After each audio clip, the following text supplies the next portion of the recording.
Budget তো মান্না ভাই আয় ব্যয়ের একটা খতিয়ান, তাই না? আমরা সাধারণ জীবনে আয় অনুযায়ী ব্যয় করি, আর রাষ্ট্র ব্যয় অনুযায়ী আয় করার চেষ্টা করে। ডিরেকশনও তো সেট করে যাবে কোন দিকে যাবে। এক্স্যাক্টলি।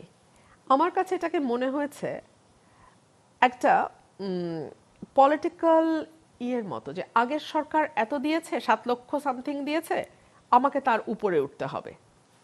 কারণ রাজস্ব, বিদেশি অনুদান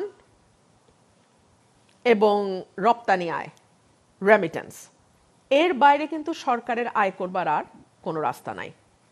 প্রত্যক্ষ পরোক্ষ কর, রেমিটেন্স, রপ্তানি আয় আর অনুদান, এর মধ্যে রাজস্ব কর জিডিপির যে অনুপাত দক্ষিণ এশিয়ায় বাংলাদেশের সর্বনিম্ন।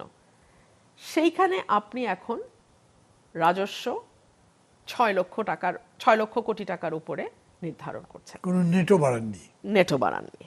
অর্থাৎ যারা ট্যাক্স দিচ্ছে তাদের উপরেই আপনি স্টিম রোলারটা চালাবেন, আর বাকি থাকবে হচ্ছে ভ্যাট, যেটা একটা মানে একেবারেই প্রান্তিক মানুষও যা দেয়, আমি আপনিও যা দেই, আবার এস আলমও সেই একই পরিমাণ ভ্যাট দেয়।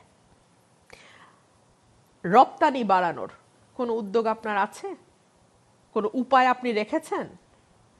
আপনি কি ব্যবসা বিনিয়োগ বাড়ানোর, অভ্যন্তরীণ এবং বহির বিনিয়োগ, ফরেন ডিরেক্ট ইনভেস্টমেন্ট, কোনোটার কোনো রাস্তা আপনি করেছেন? আপনি কি বিদ্যুৎ গ্যাসের সহজলভ্যতা তৈরি করতে পেরেছেন? আপনি কি আমলাতান্ত্রিক জটিলতাকে সরাতে পেরেছেন? আপনি কি অবকাঠামোর উন্নয়ন করতে পেরেছেন? আপনি কি একটা বিনিয়োগ বান্ধব পরিবেশ বলতে যেটাকে বোঝায় সেটা তৈরি করতে পেরেছেন? পারেন নাই। তাহলে বিনিয়োগটা আসবে কোথা থেকে, তাই না? আপনি কি ঋণের সহজ লভ্যতা করতে পেরেছেন? পারেন নাই। উল্টো এখন আমাদের ঋণ খেলাপির সংখ্যা গিয়ে দাঁড়িয়েছে 5.5 লক্ষ কোটি টাকার ওপরে, মানে highest in the history of Bangladesh. টাকা পাচারও highest in the history of Bangladesh, মানে ব্যাকল্যাশগুলো সব ধরে আর কি। সো এইরকম একটা অবস্থায় আপনি এরকম একটা বাজেট ডিক্লেয়ার করছেন।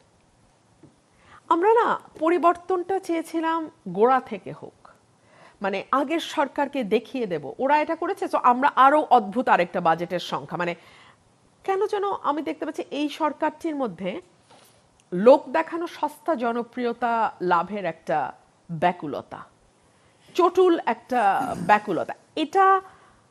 এটার নাম রাষ্ট্র মেরামত নয়, এটার নাম পরিবর্তন নয়। পরিবর্তনের সূচনার এটাও যদি আমি দেখতে পেতাম মান্না ভাই, বিশ্বাস করেন ওইটুকু উদারতা আমার আছে, আমি সেটা স্বীকার করতাম। আমি দেখতে পাচ্ছি না।